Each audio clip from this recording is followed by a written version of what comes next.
Welcome back to the channel, everyone. I apologize if it's a little windy on that end, but I wanted to show the greenhouse is still standing, still in one piece. I just had to come out and check on everything right after I got off work. Less than an hour ago, we had a tornado forming on our property, and it was about 70-80 mile an hour wind up. I was very worried about this greenhouse on the way home, and I was not sure if this was going to be standing when I got here. I pulled up right in the middle of the gale force winds, and I was watching the storm right over my head as I was driving home. So it was a really frightening experience, and I am glad everything is secure. I lost my little chicken greenhouse and my chicken coop blew over, but I can fix all that. That is nothing. The only other damage I found is one of our solar panels is cracked up pretty good. I don't know if you can see the cracks. Now you can see them. So I lost one solar panel out of all of these solar panels I have here. So that's not terrible. I am not concerned with that. I can replace that also. I was more concerned with these shade cloths that I just put on. You can see how this one was getting ripped. I thought for sure this greenhouse was going to be as flat as a pancake by the time that storm made its way through. So I think the reasons that we had great success with this greenhouse, all of the windstorms that we've seen, you can see I got pine trees here, pine trees. We've got a little opening by our large tree here, but all the way around this entire property, we have pine trees basically blocking 99% of the area that wind can blow low to the ground. So we've got all of that covered, and it's not as windy out here as it is out in the middle of that field. So that natural barrier and that natural protection really saved our butts on this storm and all of the other storms we've had. So while I was out here, my tarp had blown off. You can see all of my leaf bags and everything I've had broken down here. So this compost pile is sitting just under 100 degrees, about 95 degrees. We got a huge rain dump, and all of that extra water, I guess, just helped bump up the heat inside that pile. So it's about 2 feet from the outside, or the length of this actual thermometer itself. So I bet in the dead center of that, it's still over 100 degrees. So that was just one quick little observation while I was out here checking on everything and kind of resetting up my solar panel there. Let's make it on inside the greenhouse where it's not nearly as violently windy. So it's definitely blowing the greenhouse around a bit, but not too bad in here for all of the wind we've got outside. You can see I've been cleaning up a ton of stuff.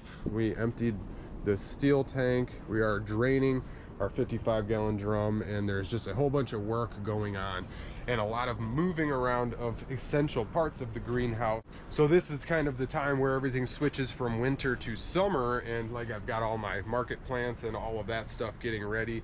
And my intention was to come out here and set up my aquaponics video. I was going to get my other bins out here and show how all of this works together, the bell siphons and my pumps, and set everything up with our clay pebbles here and stuff, but that just did not work out that way. On my way home, this storm kicked up and it was wicked. We've had crazy storms. We lost power last weekend due to another tornado touching down. It's been pretty touch and go lately, and I'm just glad that I built this greenhouse the way I did.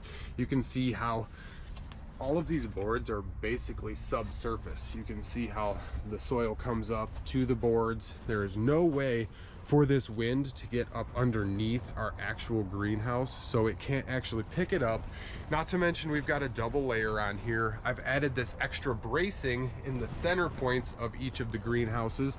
So I got another bracing there, and then this was a mild bracing, just braced up one side, braced up the other, because I had two arches for a little bit more structural support there. So building your greenhouse up on a cement slab can be a risk, because you can't always tuck that down, and you'll have to anchor it in very well. You can't just set it on there. It has to be anchored in, or the actual seam where your greenhouse meets ground needs to be boarded up also, or protected in some way where your wind cannot get up underneath it. Because on my social media, I've seen an absolute ton of Harbor Freight greenhouses or our little cattle panel greenhouses just getting tossed to the wayside, and all of that hard work is lost. I really hate to see that happen to anybody, so I kind of wanted to just touch on a few things to protect your greenhouses in the wind. We've got all those trees around the property for a natural wind break, and that is the saving factor in all of this. That protected this greenhouse through all of the storms we had.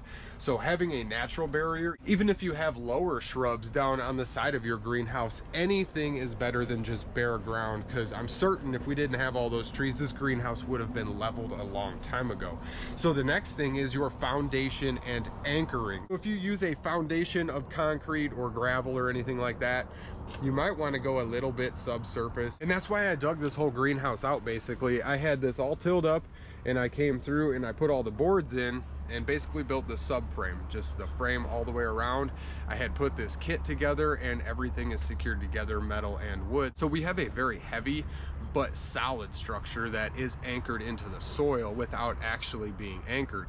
The wind can't get underneath it, and the wind hasn't been strong enough to actually bow the surface, because we have all of these cattle panels and we have a secondary layer of the actual kits for the greenhouse that we built. So the more reinforcing you can do to your greenhouse pre-storm, you're going to be in much better shape than not having any bracing at all. So in those little greenhouses like our 6x12, I could take ratchet straps and basically just pound anchors in the ground, ratchet strap over the top, and that thing's not going to go anywhere. It might be a little worse for wear after the wind, but those ratchet straps are going to hold it down as long as they're anchored. And you could do the same thing with your Harbor Freight greenhouse, just basically strapping it down, because all too often the wind gets up underneath it as it's blowing it, and it will just suck it right up because it catches all that force, blowing it, filling the greenhouse up, and acting like a sail. So I've seen a lot of greenhouses just get trashed that way. If you've got a smaller greenhouse, I would definitely look into anchoring it and getting it situated for all of these crazy windstorms that are just popping up. So I apologize, instead of getting to see some cool aquaponics today and the actual setup process,